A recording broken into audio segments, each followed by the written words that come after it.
Hello students, welcome to this video. यह video BA second semester के students के लिए है, जिसका टॉपिक है इंडिविजुअलिज्म, व्यक्तिवाद।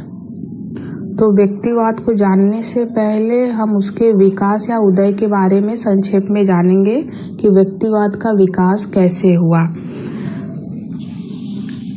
एक क्रमबद्ध राजनीतिक विचारधारा के रूप में व्यक्तिवाद का अभ्युदय 18वीं एवं 19वीं शताब्दी में माना जाता है।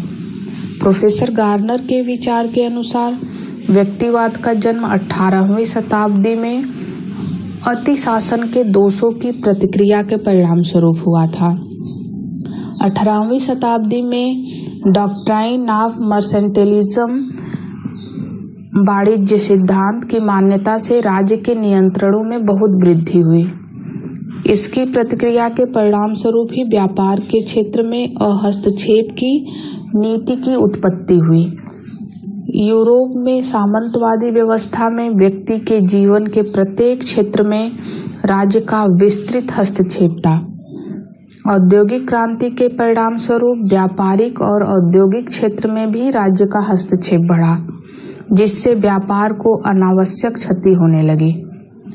पूंजीपति वर्ग ने अपनी स्वतंत्रता के लिए नकारात्मक स्वतंत्रता की मांग की। आर्थिक क्षेत्र में राज्य के अत्यधिक हस्तक्षेप के विरुद्ध फ्रांस में आवाज उठाई गई। इसका प्रभाव ब्रिटेन पर भी पड़ा। एडम स्मिथ इत्यादि अर्थशास्त्रियों ने इस सिद्धांत का समर्थन किया। इतना होते हुए भी व्यक्तिवाद को एक सामाजिक एवं राजनीतिक सिद्धांत के रूप में 19वीं शताब्दी की उपज ही माना जाना चाहिए। इस सिद्धांत की अभिव्यक्ति John Stuart Mill, Herbert Spencer, Ricardo de Tocqueville, Kant, Fichte, Bentham तथा हम्बोल्ट ने किसी न किसी रूप में की है। अब हम आते हैं कि व्यक्तिवाद क्या है। What is individualism?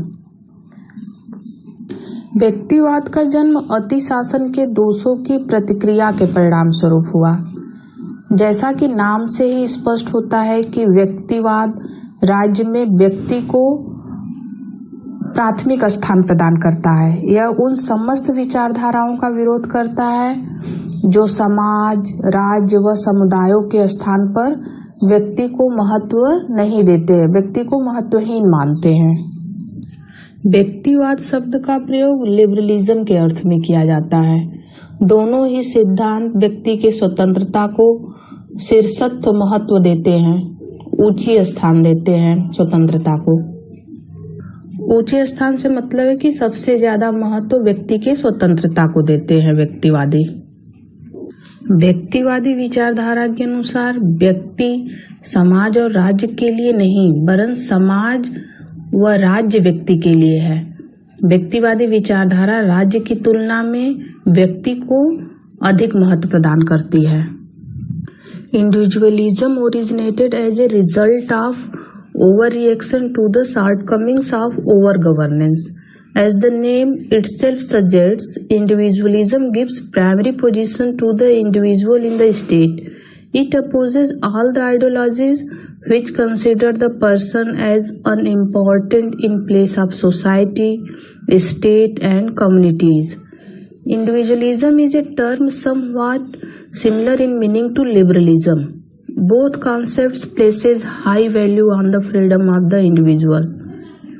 According to individualist ideology, the individual is not for the society and the state, but the society and the state is for the individual. Individualist ideology assign more importance to the individual than the state. व्यक्तिवाद राज्य के स्वरूप तथा कार्य क्षेत्र का सिद्धांत है। व्यक्तिवाद राज्य के कार्य क्षेत्र का 3 आधारों पर विवेचना करता है। नैतिक दृष्टि से वह यह उद्घोषित करता है कि व्यक्ति स्वतंत्र है, अतः उसके क्रियाकलापों में किसी अन्य व्यक्ति या संस्था को हस्तक्षेप नहीं करना चाहिए। दूसरा, वह यह भी मानता है कि व्यक्ति अपने हितों का स्वयं निर्णायक है, अतः राज्य या अन्य किसी संस्था को यह बताने का अधिकार नहीं है कि व्यक्ति को क्या करना चाहिए और क्या नहीं करना चाहिए। अब आर्थिक क्षेत्र में यह जो है लेजर फेयर की नीति अपनाता है और हस्तक्षेप की नीति को अपनाता है। Individualism is the principle of the nature of the state and working area. It explains the states work area on 3 bases. Ethically, individualism proclaims that individual is independent so that no other person or organization should interfere in his activities. Secondly, it also believes that the individual is self-determinant of his own interest. Therefore, it should not be told to the state or any other institution that what a person should and should not do. It is supporter of laissez-faire in the economic sector. अब हम व्यक्तिवाद की कौन कौन सी विशेषताएं हैं उसके बारे में बात करेंगे। तो first is state is an artificial institution. राज्य एक कृत्रिम संस्था है। यूनानी दार्शनिक प्लेटो और अरस्तु राज्य को एक प्राकृतिक संस्था यानी नैसर्गिक संस्था मानते थे। राज्य के परे व्यक्ति का जीवन असंभव माना जाता था उस समय, प्लेटो और अरस्तु के समय में। व्यक्तिवादी विचारक ठीक इसके विपरीत राज्य को एक ऐसी संस्था मानते हैं जिसका निर्माण मनुष्यों के हितों की प्राप्ति के लिए किया गया है।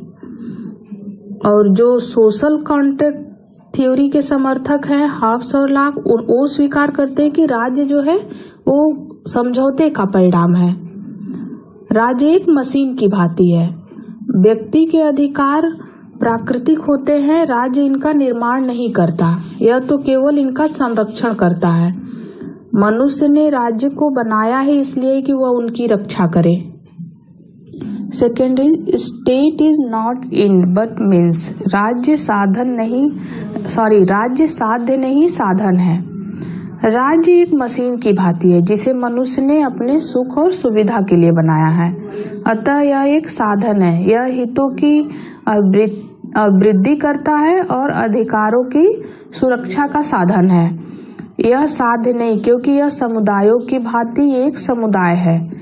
जिस प्रकार मनुष्य ने विभिन्न उद्देश्यों की पूर्ति के लिए विभिन्न समुदायों का निर्माण किया, उसी प्रकार व्यक्ति ने राज्य का भी निर्माण किया है।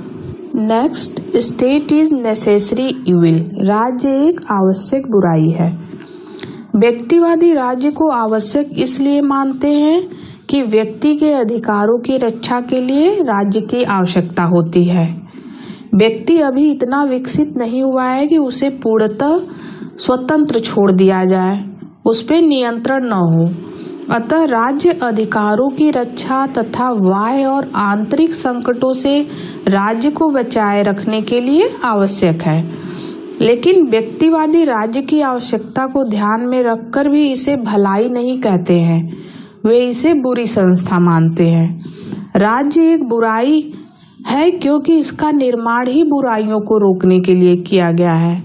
राज्य मनुष्य की स्वतंत्रता की सबसे बड़ी बाधा है। राज्य व्यक्ति के लिए तभी तक आवश्यक है जब तक वह अपनी पूर्णता की स्थिति में नहीं पहुंच जाता। पूर्णता की स्थिति में पहुंचते ही उसके लिए राज्य की उपयोगिता समाप्त हो जाएगी। Next is policy of laissez faire, अहस्तक्षेप की नीति। व्यक्तिवाद अहस्तक्षेप की नीति का समर्थक है। इस नीति का मतलब यह है कि व्यक्ति अपने हितों का संपादन स्वयं कर सकता है। अगर व्यक्ति को अपनी व्यक्तिगत योग्यता के आधार पर कोई भी व्यापार या व्यवसाय अपनाने की खुली छूट दी जाए तो वह उसे और अधिक क्षमता या योग्यता से कर सकता है। इस प्रकार की स्वतंत्र व्यापार प्रणाली से उत्पादन बढ़ेगा, रोजगार बढ़ेगा, व्यक्ति का जीवन स्तर भी बढ़ेगा। खुली प्रतियोगिता से अच्छी वस्तुओं का उत्पादन होगा तथा वस्तुएं भी सस्ती मिलेंगी। अतः राज्य को चाहिए कि वह व्यक्ति के किसी भी क्षेत्र में हस्तक्षेप न करे बल्कि उसे स्वतंत्र छोड़ दे। यही हस्तक्षेप की नीति है। Next, limitations of states work या फंक्शंस। राज्य के कार्यों की सीमितता। व्यक्तिवादियों के अनुसार राज्य व्यक्ति की अपूर्णता का परिचायक है, अतः राज्य को उतना ही कार्य करना चाहिए जितना व्यक्ति में पूर्णता लाने के लिए आवश्यक है। सभी व्यक्तिवादी इसलिए राज्य के कार्यों को अधिक से अधिक सीमित करने के लिए प्रयत्नशील हैं। व्यक्तिवादी राज्य के कार्यों को केवल 3 मानते हैं। वो कहते हैं कि राज्य को केवल 3 कार्य करने हैं। उसमें पहला है, राज्य को बाह्य आक्रमण से सुरक्षा करनी चाहिए, क्योंकि बाह्य आक्रमण नागरिकों की स्वतंत्रता में बाधा पहुंचाते हैं और उनके अधिकारों का हनन करते हैं। दूसरा है, आंतरिक शांति बनाए रखना चाहिए, क्योंकि मनुष्य के व्यक्तित्व के स्वतंत्र विकास के लिए यह आवश्यक है। और तीसरा जो है कार्य है राज्य का, वो है कि राज्य को न्याय व्यवस्था स्थापित करनी चाहिए। यह इसलिए आवश्यक है कि व्यक्ति स्वार्थी है, वह न्याय व्यवस्था रहित समाज के स्वार्थी कार्यों को ही संपन्न करके अन्य व्यक्तियों के लिए बाधा बन सकता है। अतः राज्य को इन तीनों कार्यों के अलावा अन्य कोई कार्य नहीं करना चाहिए। Next is support of democracy, लोकतंत्र का समर्थन। व्यक्तिवाद का आधार डेमोक्रेसी है, प्रजातंत्र है। प्रजातंत्र की भांति ही स्वतंत्रता और समानता व्यक्तिवाद के आधार हैं। मील, स्पेंसर, हम्बोल्ट आदि विचारकों ने लोकतंत्र को भी प्रबल समर्थन दिया है। मिल ने प्रतिनिध्यात्मक शासन को उचित माना है। बेंथम ने अपने व्यक्तिवादी दर्शन में समानता को आधारभूत माना है। उसके अनुसार प्रत्येक को एक माना जाना चाहिए और एक से अधिक किसी को भी नहीं। मिल और बेंथम ने वयस्क मताधिकार, स्त्री मताधिकार आदि के द्वारा लोकतंत्र की आधारभूत धारणा का समर्थन किया है। Next is state work prohibitive, राज्य के कार्य निषेधात्मक। लोक कल्याणकारी राज्य की प्रकृति के विपरीत व्यक्तिवादियों ने एक पुलिस राज्य का निषेधात्मक राज्य के विचार का प्रतिपादन किया है। इसका मतलब है कि राज्य व्यक्ति के जीवन में किसी भी प्रकार का परिवर्तन लाने के लिए हस्तक्षेप नहीं करेगा। वह व्यक्ति की शिक्षा, स्वास्थ्य, कृषि, उद्योग या अन्य व्यवसायों की व्यवस्था नहीं करेगा। वह तो केवल व्यक्ति की स्वतंत्रता के मार्ग की बाधाओं को रोकेगा, उसको बाधित करेगा। वह व्यक्ति की आंतरिक व बाह्य शत्रु से रक्षा करेगा तथा अन्यायियों को दंडित करेगा, जिससे व्यक्ति को निर्बाध रूप से अपना कार्य करने में सफलता मिल सके, अपने कार्यों को संपन्न कर सके। व्यक्तिवादियों द्वारा राज्य के कार्यों की जो विवेचना की गई है उसके बारे में हम बात करेंगे। Description of the function of the state according to individualist. पहला जो कार्य है वो है the responsibility of the security of the country on external attacks, बाह्य आक्रमण होने पर देश की सुरक्षा का दायित्व।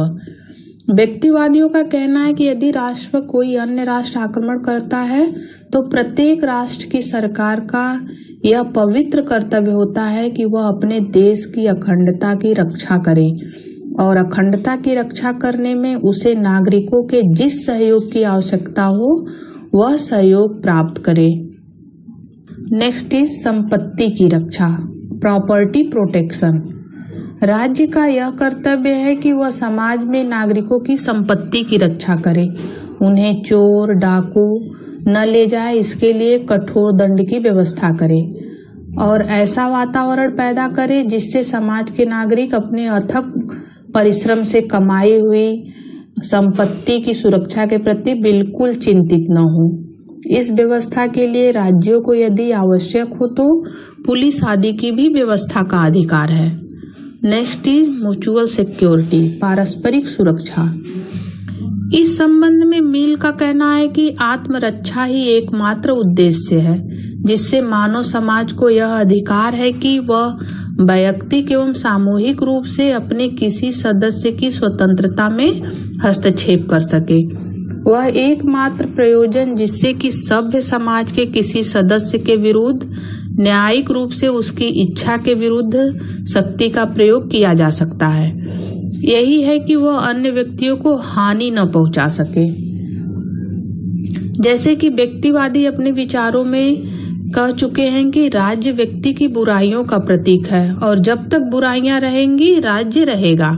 इसलिए व्यक्ति अपनी अज्ञानता के परिणाम स्वरूप यदि एक दूसरे से लड़ने लगते हैं और समाज में अराजकता एवं अव्यवस्था उत्पन्न करते हैं तो ऐसी स्थिति में व्यक्तिवादी कहते हैं कि राज्य का उद्देश्य और कार्य क्या हो जाएगा, शांति स्थापित करना और ऐसा वातावरण तैयार करना कि जिससे प्रत्येक नागरिक अपने को सुरक्षित महसूस कर सके। Next is penalties to those who breach contracts. समझौता या संविदा को भंग करने वाले को दंड। व्यक्तिवादियों की दृष्टि में राज्य का यह एक प्रमुख कार्य यह भी है कि यदि समाज में कोई व्यक्ति या समुदाय अपनी धन या जन की शक्ति के बल पर किसी दूसरे व्यक्ति या समुदाय से जबरदस्ती झूठा समझौता करा ले या पहले किए हुए समझौते को तोड़कर उसे ताक में रख दे तो ऐसी स्थिति में राज्य को हस्तक्षेप करने का अधिकार है। इन कार्यों के अतिरिक्त व्यक्तिवादियों को दो कार्य और भी संपन्न करने पड़ सकते हैं, जिसमें कि है कि मलेरिया, प्लेग आदि छूत की बीमारियों से नागरिकों की रक्षा करना और उनके रोकथाम की व्यवस्था करना, जैसे टीके लगवाना इत्यादि। और दूसरा जो है, कोई व्यक्ति अपाहिज हो जाए, अपंग हो जाए और ऐसी स्थिति में वह भूखा मरने लगे तो राज्य उसके जीवन के लिए कुछ प्रबंध करने के उद्देश्य से हस्तक्षेप कर सकता है। अब हम कुछ व्यक्तिवादी विचारकों के बारे में बात करेंगे। जो व्यक्तिवादी विचारक के नाम है वो है Hobbes, Locke, Jeremy Bentham, JS. Mill, Herbert Spencer. इनके बारे में हम संक्षेप में बताएंगे। जैसे हॉब्स कहता है कि राज्य समझौते के परिणाम स्वरूप पैदा हुआ है।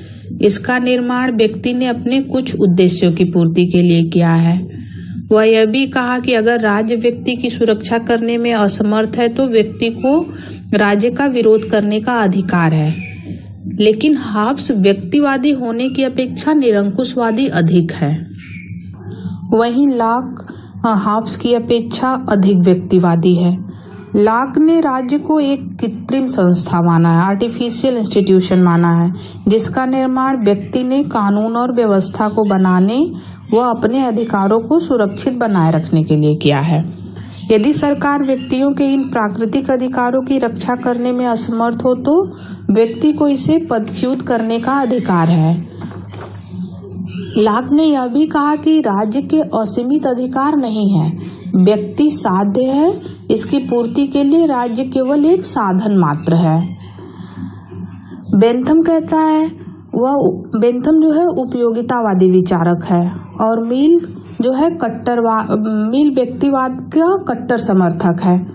उन्होंने भी राज्य को एक कृत्रिम संस्था माना जिसका निर्माण व्यक्तियों ने अधिकतम व्यक्तियों के अधिकतम सुखों की प्राप्ति के लिए किया है। बेंथम ऐसा कहता है कि राज्य का निर्माण क्यों किया गया है, व्यक्ति को अधिकतम सुख प्राप्त हो सके। राज्य स्वतंत्र मानवों के समूह से अधिक नहीं है, इनके हित, उद्देश्य और व्यक्तित्व न होकर व्यक्तियों के हितों, उद्देश्यों और व्यक्तित्व का कुल योग है। मिल ने व्यक्ति की स्वतंत्रता का जोरदार समर्थन किया है। वह व्यक्ति के कार्यों को दो भागों में बांटा है, एक तो स्व संबंधी कार्य और दूसरा पर संबंधी कार्य। तो वह कहता है कि स्व संबंधी कार्यों पर राज्य का व्यक्ति के स्व संबंधी कार्यों पर किसी भी प्रकार का प्रतिबंध नहीं होना चाहिए। स्व संबंधी कार्य से मतलब है कि जो नितांत अपने से संबंधित हो, और पर संबंधी कार्य का मतलब है कि जिन कार्यों से दूसरे व्यक्ति के ऊपर प्रभाव पड़ता हो। तो पर संबंधी कार्यों पर मिल कुछ राज्य के कुछ प्रतिबंध को स्वीकार करता है, लेकिन स्व संबंधी कार्यों पर राज्य का नियंत्रण वो स्वीकार नहीं करता है। अब हम हर्बर्ट स्पेंसर की बात करेंगे। जॉन स्टुअर्ट मिल जहाँ हम्बल इंडिविजुअलिस्ट है, नम्र व्यक्तिवादी है, वहीं हर्बर्ट स्पेंसर जो है रेडिकल इंडिविजुअलिस्ट है, उग्र व्यक्तिवादी है। वह राज्य को निम्न कोटि की संस्था मानता है जो मनुष्य की अपूर्णता के कारण जीवित है। जिस दिन मानव पूर्ण हो जाएगा उसी दिन राज्य को भी समाप्त कर दिया जाएगा। हर्बर्ट स्पेंसर ने विकासवादी सिद्धांत के माध्यम से व्यक्ति की स्वतंत्रता को अनियंत्रित करने के विचार का समर्थन किया है। उसके अनुसार विकास का सिद्धांत यह बतलाता है कि जीवधारी तथा समाज सरलता से जटिलता की ओर बढ़ते हैं। यही क्रम शासन में भी होना चाहिए। यह तभी संभव हो सकता है जब व्यक्ति को अनुकूल होने का अवसर दिया जाए या पूर्ण स्वतंत्रता या बंधनहीन स्वतंत्रता से ही यह संभव है। व्यक्तिवाद के पक्ष में कुछ तर्क भी दिए गए हैं जिसके बारे में हम बताएंगे। Arguments in favour of individualism. तो कौन कौन से तर्क दिए गए हैं उसमें है इथिकल बेसिस, नैतिक आधार। व्यक्तिवाद नैतिक आधार पर यह प्रतिपादित करता है कि प्रत्येक व्यक्ति कुछ विशिष्ट गुणों के साथ पैदा हुआ है जिन्हें विकसित होने का पूर्ण अवसर मिलना चाहिए, और यह तभी संभव है जब व्यक्ति को पूर्णतः स्वतंत्र छोड़ दिया जाए और उसके कार्यों में कम से कम हस्तक्षेप किया जाए। कांट, मिल और ह्यूम ने नैतिक आधार पर ही व्यक्तिवाद का समर्थन किया है तथा यह कहा है कि स्वतंत्र वातावरण में ही व्यक्ति का पूर्ण विकास संभव है। अगर राज्य व्यक्ति के क्षेत्र में हस्तक्षेप करे तो व्यक्ति की प्राकृतिक एवं स्वाभाविक प्रतिभा जो है वो कुंठित हो जाएगी। Next, economic basis. आर्थिक आधार पर भी इसके पक्ष में तर्क दिए जाते हैं। आर्थिक आधार पर भी व्यक्तिवादी विचारधारा को उचित ठहराया जाता है।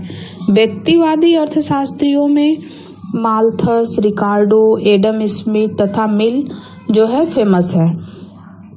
इन इकोनॉमिस्ट का कहना है कि ऋतु परिवर्तन की भांति ही आर्थिक नियम भी बदलते रहते हैं। जैसे मौसम परिवर्तित होता है उसी तरीके से जो है आर्थिक नियम भी चेंज होते हैं। आर्थिक नियम तभी स्वाभाविक रूप से क्रिया कर सकते हैं जबकि समाज का वातावरण पूर्णतः स्वतंत्र हो। अतः आर्थिक क्षेत्र में व्यक्ति को पूर्ण रूप से स्वतंत्र छोड़ दिया जाना चाहिए। राज्य का इस क्षेत्र में कोई हस्तक्षेप नहीं होना चाहिए। नेक्स्ट इज साइंटिफिक बेसिस, वैज्ञानिक आधार। वैज्ञानिक आधार पर व्यक्तिवाद का समर्थन जो है हर्बर्ट स्पेंसर करता है। हर्बर्ट स्पेंसर का मानना है कि जीवन के प्रत्येक क्षेत्र में संघर्ष रहता है और इस संघर्ष में अयोग्य जो है समाप्त हो जाते हैं तथा योग्य व्यक्ति जीवित रहते हैं। इस सिद्धांत को survival of the fittest theory कहा जाता है, यानी योग्यतम का विजय सिद्धांत इसको बोला जाता है। स्पेंसर ने इसलिए राज्य के हस्तक्षेप को व्यक्ति के क्षेत्र में गलत माना है क्योंकि राज्य का हस्तक्षेप व्यक्ति की मौलिकता का विनाश कर देता है तथा निर्बलों को सहायता प्रदान करके समाज के वातावरण को ही गंदा बना देता है। Next, historical basis. इतिहास इस बात का साक्षी है कि व्यक्ति के किसी भी क्षेत्र में जब भी राज्य ने हस्तक्षेप किया है वह विनाशकारी सिद्ध हुआ है। शिक्षा के क्षेत्र में राज्य का हस्तक्षेप शिक्षा को कुंठित करके उसे परंपरागत बनाता है।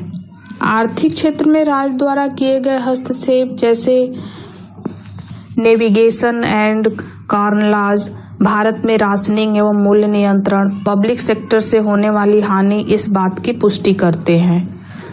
Next is state is unable, राज्य की अयोग्यता। व्यक्तिवाद के समर्थक मानते हैं कि समाज कल्याण के लिए राज्य न तो उपयोगी है और न हो ही सकता है। मनुष्य अपने हित की स्वयं देखरेख कर सकता है। जिस प्रकार मनुष्य के एक अंग का कार्य दूसरा अंग नहीं कर सकता, उसी प्रकार राज्य भी अपने कार्यों के अलावा अन्य कार्यों को सफलतापूर्वक नहीं कर सकते। नेक्स्ट एंड लास्ट है व्यवहारिक तर्क, प्रैक्टिकल लॉजिक। व्यवहारिक दृष्टि से व्यक्तिवाद में कई सच्चाइयां हैं। मनुष्य सामाजिक प्राणी इसलिए बनता है कि समाज के माध्यम से वह अपने हितों की अभिवृद्धि कर सके, विकास कर सके। अतः व्यक्ति को अधिक से अधिक स्वतंत्र छोड़ देना चाहिए जिससे वह आत्म विकास कर सके। व्यक्तिगत प्रतियोगिता की भावना न केवल प्राकृतिक है बल्कि व्यवहारिक दृष्टि से भी लाभदायक होती है। समाज या राज्य द्वारा संचालित कार्य व्यक्ति को ऊंचा नहीं उठा पाते, वह इन कार्यों में अपने समस्त को अर्पित नहीं कर पाता, जिससे व्यक्ति कुंठित हो जाता है। व्यक्तिवाद की आलोचनाएं भी की गई हैं। Criticism of individualism.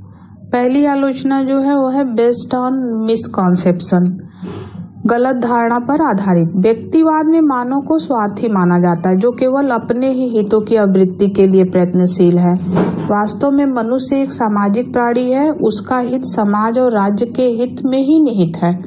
अतः राज्य को व्यक्ति से तथा व्यक्ति को राज्य से पृथक समझना ये गलत है। Next is nutrition of class division, वर्ग विभाजन का पोषक।